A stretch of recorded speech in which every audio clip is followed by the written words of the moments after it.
Hi everyone, we have built an incredibly powerful chatbot, but with great power comes with great responsibility. Right now our chatbot is wide open. Any website on the internet could potentially embed our chatbot and make requests to your backend, which could lead to unauthorized use and a huge bill. Today we are going to lock it down. Hi, welcome to Techie Talks AI. I'm Sri from Shogini. On this channel, we showcase hands-on demos and insights into AI automation and no-code tools. We have created several make.com modules to simplify no-code automation for you. Subscribe and join us on this journey into the future of technology. We will implement a crucial security feature called CORS, Cross-Origin Resource Sharing, CORS, to ensure that only your website can talk to your backend. Let's get secure. What is CORS? CORS is a security mechanism that browsers use. By default, a web page on a domain like a sofaandco.com is not allowed to make requests to a server at a different domain like api.mychatbot.com, etc. This is called same origin policy. It prevents malicious scripts from making unauthorized requests. CORS allows servers to relax this policy. A server can tell the browser, this is okay, I just trust that other website. You can allow its requests. We are going to configure our backend to say that it only trusts your own front end. Let's look at the backend and see how we can implement CORS. Here I am in the folder 07, CORS Security. Remember, the entire code of this and the previous videos are available in the repo. If you see, you will have the backend, dockercompose.yaml, and the front end. We have also added a README for you to know the contents of this folder. To bring up the application, what we need to do is docker space compose space up. Okay, application is ready. Let's refresh. There is no visible change. We are not expecting any visible change. Only thing is this code is now secure so that other websites, other domains cannot embed our chatbot code into their website. For example, if somebody wants to steal our code, they would look at the view source and copy this section where we are including our JavaScript. Just copy this and paste it into their website and it will allow the chatbot to be embedded there. That is what we are preventing.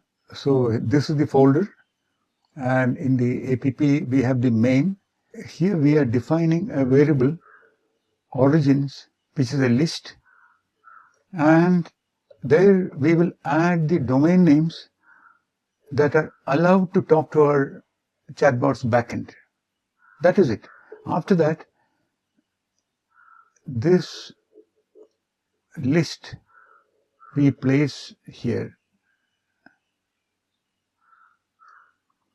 so that it will only allow requests to come from these domains. So in order to see this in action, what we will do is we will comment these out.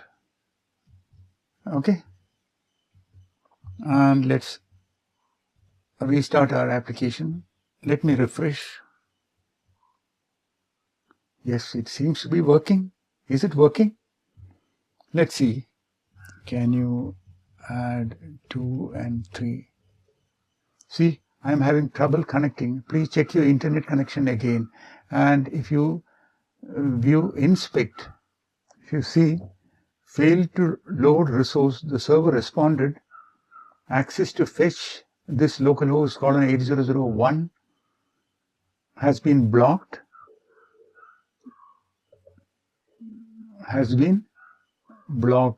It is also giving us the suggestion what to do. So let's close this and uncomment those 2 lines to allow the localhost domain and restart the application. Can you add 2 and 3?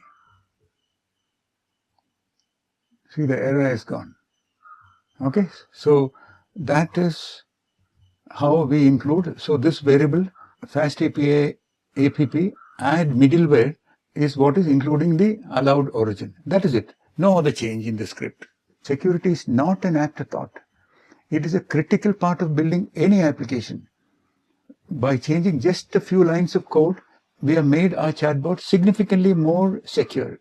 We have restricted access to our chatbot backend, ensuring that only our approved front-end can interact with it.